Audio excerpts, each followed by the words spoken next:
بسم اللہ الرحمن الرحیم بسم اللہ الرحمن الرحیم الثانی حال یشترط فی المجاز کونہ معلوما للمجیز بالتفصیل الی آخر۔ ایک ہی مسئلہ آج پڑھیں گے مختصر سا۔ مجاز کو شیخ رحمۃ اللہ علیہ نے فرمایا تھا کہ ہم اس کی تفصیل کو ترتیب سے شروع کریں گے، الاول الثانی الثالث۔ اول یہ تھی کہ جس عقد کا اس صاحب اجازہ نے اجازہ دینا ہے، آیا اس عقد کا وقت عقد جامع جمیع شروط ہونا شرط ہے یا نہیں؟ شیخ کا موقف تھا کہ بالکل ان تمام شرائط کا ہونا ضروری ہے۔ آیا بقاء علی وقت الاجازہ بھی شرط ہے شرائط کی؟ شیخ نے تفصیل بیان کی تھی کہ شرائط متعاقدین کا باقی رہنا تو شرط نہیں، شرائط عوضین میں وجہان کہا، اور پھر فرمایا کہ بعید نہیں کہ یہ شرط ہو کہ وقت اجازت تک یہ باقی رہیں۔ آج آجان دوسرا مسئلہ ہے، وہ یہ ہے جس عقد کا اس مجیز نے اجازہ دینا ہے، آیا اس مجیز کو اس عقد مجاز کے بارے میں علم تفصیلی ہونا ضروری ہے یا علم اجمالی بھی کافی ہے؟ بالکل آسان سا ترجمہ، آپ آسان خود بھی کر سکتے ہیں۔ مثلا ایک دفعہ یہ ہوتا ہے، توجہ آگا، مجھے اتنا تو پتہ ہے کہ میری کسی چیز کو آغا سبت مہدی نے بیچ دیا ہے۔ کیا بیچا ہے، کس کو بیچا ہے، کتنے میں بیچا ہے، کس چیز کو بیچا ہے، اس کا کوئی علم نہیں۔ یہ ہو گیا علم اجمالی جنس کہ کچھ بیچا ہے۔ بسا اوقات اس لحاظ سے علم ہوتا ہے، مجھے یہ تو پتہ ہے کہ میرا موبائل بیچا ہے، کتنے میں بیچا ہے، کس کو بیچا ہے، آیا نقد بیچا ہے یا ادھار پہ دیا ہے، اس کا علم، یہ بھی علم تفصیلی نہ ہوا۔ ٹھیک ہے جی، اچھا، وہاں کذا شیخ فرماتے ہیں کہ عقد مجاز کا علم تفصیلی ہونا چاہیے مجیز کو۔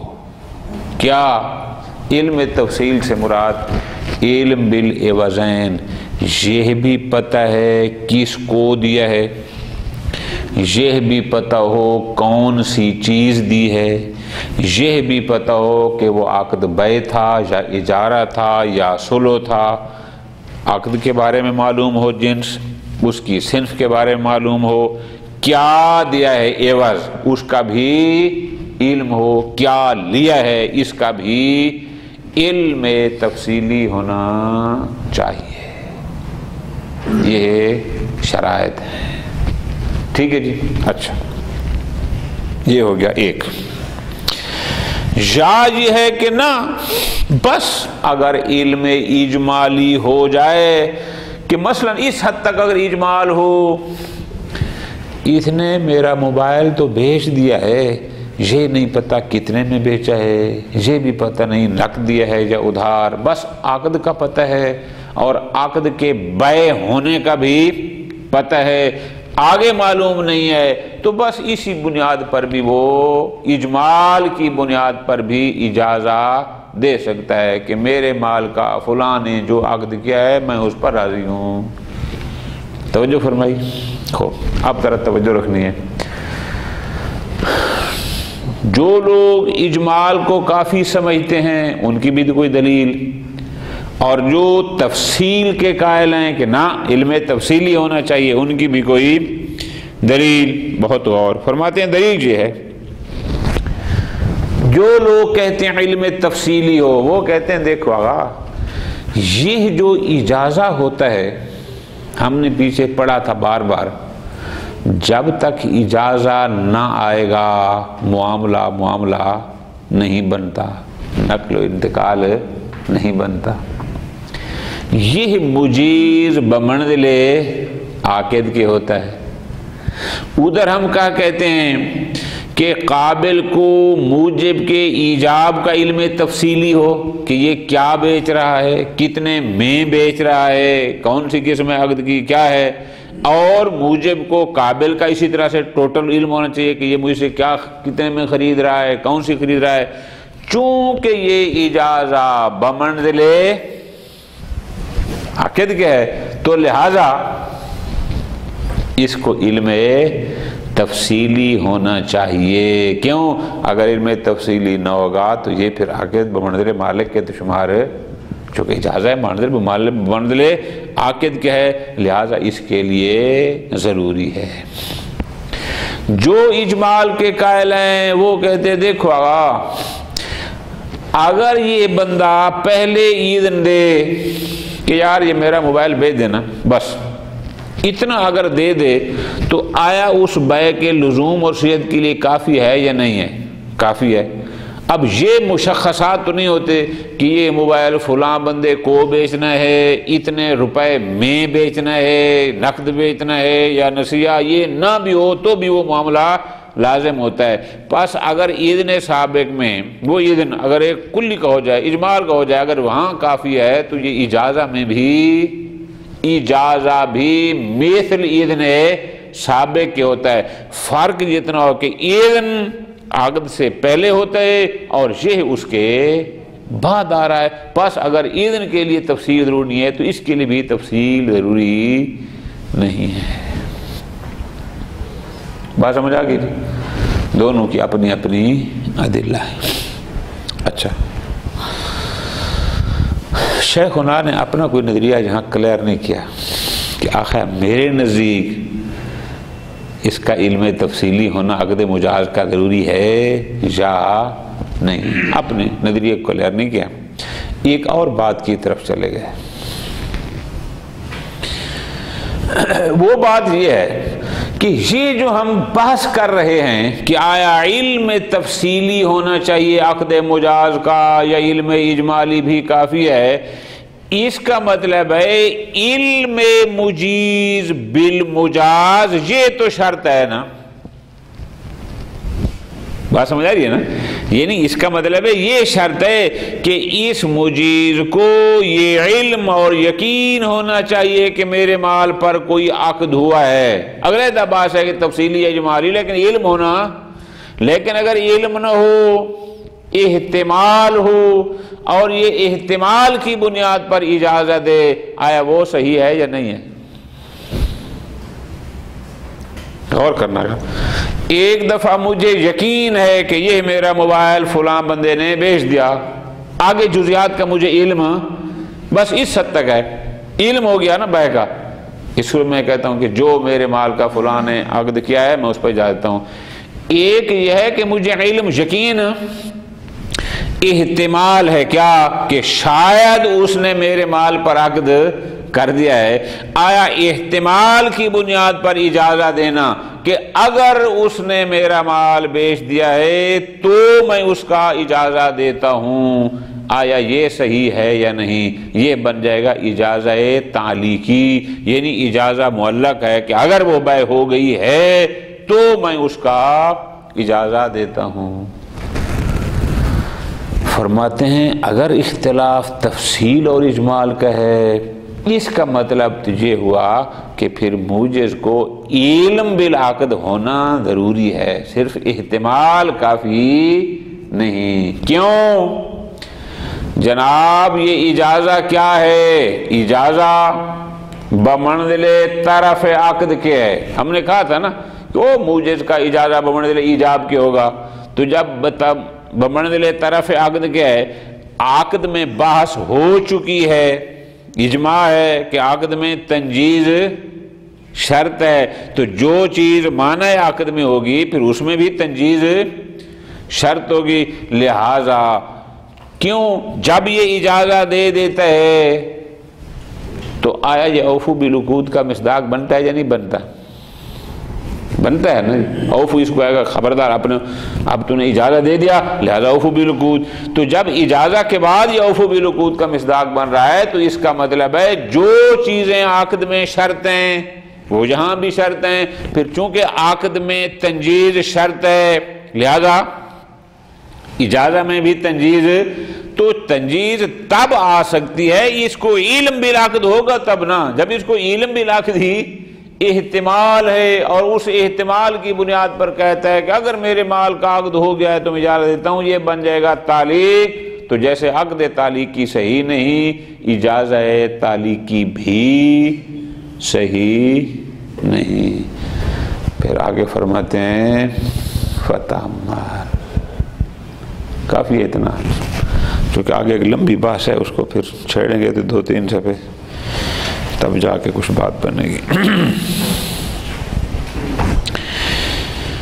الثانی دوسرا امر جو مجاز میں ہمارا محل بحث ہے وہ یہ ہے حال یشترط فی المجاز، یعنی عقد مجاز میں کیا یہ شرط ہے کہ کونہ معلوما للمجیز بالتفصیل، کہ وہ عقد مجاز مجیز کو معلوم ہو تفصیلاً کہ یہ عقد ہوا آیا نقد ہوا یا نصیحتاً ہوا، کتنے میں ہوا الاخر، کس چیز کا عقد ہوا، آیا یہ شرط ہے.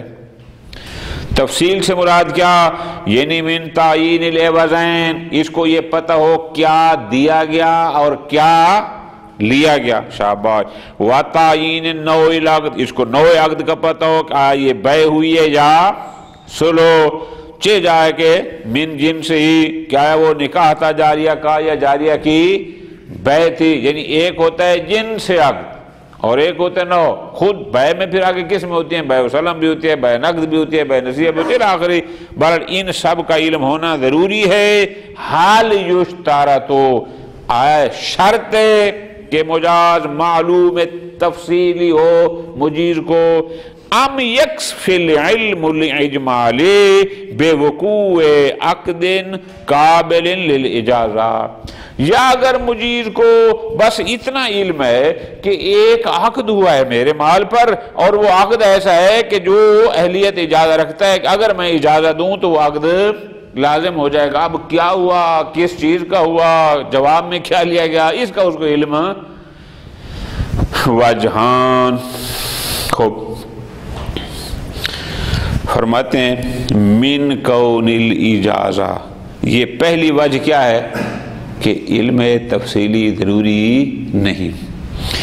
من کون الاجازت، اس لحاظ سے دیکھیں کہ یہ اجازہ بھی مثل اذن سابق ہے کہ اگر یہ معاملہ ہونے سے پہلے رضایت کا اظہار کرتا تو وہ اذن کہلاتا، اب معاملہ ہونے کے بعد اظہار رضایت کر رہا ہے تو یہ اجازہ کہلاتا ہے. لہذا ہے تو وہی رضایت مالک، پہلے اذن ہوتی ہے بعد میں اجازہ بن جاتا ہے. پس فیجوز تعلقہ بغیر المعین، پس جیسے اذن میں اس حد تک تعین ضروری نہیں ہے کہ اتنے میں بیچنا، فلاں بندے کو بیچنا، جواب میں فلاں لینا، نہیں. اگر یہ اتنا ہو جائے آپ میرے اس چیز کو بیچ سکتے ہیں، بس اتنا اگر کافی ہے تو بس اجازہ میں بھی اتنا کافی ہے. ہاں الا اذا بلغ حدا لا يجوز معه التوکیل، ہاں اجمال اور اہمال اتنا بھی نہ ہو کہ توکیل ہی، میں تمہیں اپنی ایک چیز کے معاملہ میں وکیل بناتا ہوں، یہ بھی نہ بتایا کہ وہ چیز کیا تھی اور یہ بھی نہ بتایا کہ معاملہ کیا تھا. ایسی توکیل جائز ہے. توکیل میں کچھ نہ کچھ ہو کہ پتہ چلے کہ کس چیز میں وکالت دی جا رہی ہے، اتنا اجمال بھی نہ ہو. ختم. لہذا اس لحاظ سے دیکھیں کہ اجازہ مثل اذن کے ہے اور اذن میں علم تفصیلی ضروری نہیں، لہذا یہاں بھی نہیں. وَمِن، یہ دوسری دلیل ہے کہ نہ اس عقد مجاز کا علم تفصیلی ہونا ضروری ہے. فرماتے ہیں لیکن اس لحاظ سے دیکھیں کہ ان الاجازت بحسب الحقیقت عہد و رکنی العقد، کہ یہ اجازہ واقع میں او ایجاب و قبول عہد رکن عقد ہے. عقد کے جو 2 رکن ان میں سے ایک یہ ہے. کیوں اس لیے لأن المعاہدۃ الحقیقیہ، چونکہ معاملہ ظاہریہ بے شک اصیل اور فضولی کے درمیان ہوا ہے، لیکن معاہدہ حقیقیہ وہ تو حاصل ہوتا ہے بین المالکین، وہ فضولی اور اصیل کے درمیان، دونوں مالکوں کے درمیان ہوتا ہے، اور وہ کب ہوگا؟ وہ ہوگا بعد الاجازہ، اجازہ آئے گا تو ہم کہیں گے کہ دو مالکوں کے درمیان ایک معاہدہ ہوا۔ نتیجہ فیشبہ القبول مع عدم تعین الایجاب عند القابل، لہذا اگر اس کو علم تفصیلی نہ ہوا تو یہ ایسے ہوگا جیسے بندہ قبیل تو کہہ دے اور اس کو یہ بھی نہ پتہ ہو کہ موجب نے ایجاب میں کیا کہا ہے، جیسے وہ باطل یہاں بھی علم تفصیلی نہ ہوا تو یہ بھی باطل، چونکہ عہد رکن عقد ہے، لہذا اس کو چاہیے کہ مکمل علم رکھتا ہو۔ ختم، ٹھیک ہے۔ یہ وہ مقام ہے جہاں شیخ ہونا نے اپنی رائے کا اظہار نہیں فرمایا کہ بالآخر میرے نزدیک اقوال کیا ہے یا بظاہر کچھ بھی نہیں کہا۔ ومن ہونا یظہر، اچھا اب آیا عقد مجاز کا علم تفصیلی ہونا ضروری ہے یا علم اجمالی بھی کافی ہے؟ وجہان ختم۔ آگے فرماتے ہیں ومن ہونا یظہر، اب یہ جو بحث چھڑی علم کی کہ آیا علم تفصیلی ہو یا علم اجمالی بھی کافی ہے، اس کا مطلب ہے قوت و احتمال اعتبار علم بے وقوع العقد، اس کا مطلب ہے پھر ایک بات ضروری ہے کہ مجیز کو وقوع عقد کا علم ہونا چاہیے، چونکہ علم ہوگا تو بحث اجمال اور تفصیل کی آئے گی نا، اگر اس کو علم ہی نہیں ہے تو پھر اجمال اور تفصیل کو تو ہماری موضوع بحث بن ہی، تو جب اجمال اور تفصیل میں اختلاف ہے تو اس کا مطلب ایک بات طے ہے کہ مجیز کو وقوع عقد کے بارے میں علم ہونا چاہیے۔ ولا یکفی مجرد احتمال ہی، علم نہیں ہے، اس کو احتمال ہے کہ شاید میرے مال پر عقد ہو گیا ہے، فَيُجِيزُهُ عَلَى تَقْدِيرِ وُقُوعِهِ، لہذا وہ کیا کہتا ہے اگر میرے مال پر عقد ہو گیا ہے تو میں اس کا اجازہ دیتا ہوں، اذن کشف وقوعہ، بعد میں کشف ہوا کہ ہاں وہ عقد ہو چکا تھا، فرماتے ہیں پھر یہ کافی نہیں، اس کو ہم کہیں گے نا اجازہ تعلیقی۔ کیوں یہ کافی نہیں ہے؟ دلیل یہ ہے، فرماتے ہیں لأن الاجازت وإن لم تكن من العقود، ٹھیک ہے اجازہ خود عقد نہیں، ٹھیک ہے خود عقد نہیں، حتی یشملها مع عقد اجماعہم العدم جواز التعلیق، تاکہ ہم کہیں وہ جو اجماع قائم ہے کہ عقد میں تعلیق جائز نہیں، وہ اجماع اس کو بھی شامل ہو، چونکہ یہ تو عقد ہی نہیں ہے لہذا اس اجماع کا اس کے ساتھ تعلق ہی نہیں ہے۔ لیکن الا انہا بمعناہا، عقد نہیں لیکن معنی عقد میں ضرور ہے، کیوں؟ اس لیے یخاطب المجیر بعدہا بالوفاء بالعقد، کیوں؟ جب مجیر اجازت دے دیتا ہے تو وہ اوفو بالعقود کے زمرے میں آ جاتا ہے، اس کا مطلب ہے چلو واقع میں عقد نہ صحیح لیکن معنی عقد اس کو ضرور شامل ہے۔ ما ان الوفاء بالعقد لا يكون الا في حق، کیوں؟ اوفو بالعقود فقط اسی کو شامل ہوتا ہے جو عاقد ہوتا ہے، اور یہ بھی اجازہ کے بعد اوفو کا مصداق بن جاتا ہے، لہذا عقد نہ صحیح معنی عقد صحیح، تو لہذا جو شرائط عقد میں معتبر ہیں وہ معنی عقد میں بھی معتبر ہوں گی، پس چونکہ عقد تعلیقی جائز نہیں لہذا اجازہ تعلیقی بھی جائز نہیں۔ آگے فرماتے ہیں فتعمل اشارہ اس بات پر کہ نہ عقد کے منجز ہونے یعنی عقد میں تنجیز کی شرط پر دلیل فقط اجماع تھی، اجماع دلیل لفظی نہیں دلیل لبی ہے۔ پھر علم اصول میں پڑھ چکے ہیں کہ جہاں جس مورد میں دلیل لبی ہو وہاں اکتفا کیا جاتا ہے قدر متیقن پر، تو قدر متیقن کیا ہے؟ عقد ہونا، معنی عقد ہونا، یہ آیا اس میں شامل ہے یا نہیں ہے، تو ہم اس میں اصل عدم اشتراط کا سہارا لیں گے، لہذا ہم کہہ سکتے ہیں کہ عقد تعلیقی بے شک جائز نہ ہو لیکن اجازہ تعلیقی میں کوئی حرج نہیں، کیوں؟ چونکہ یہ حقیقتاً عقد نہیں اور اجماع اس کو شامل نہیں۔ صلی اللہ علی محمد وعلی محمد۔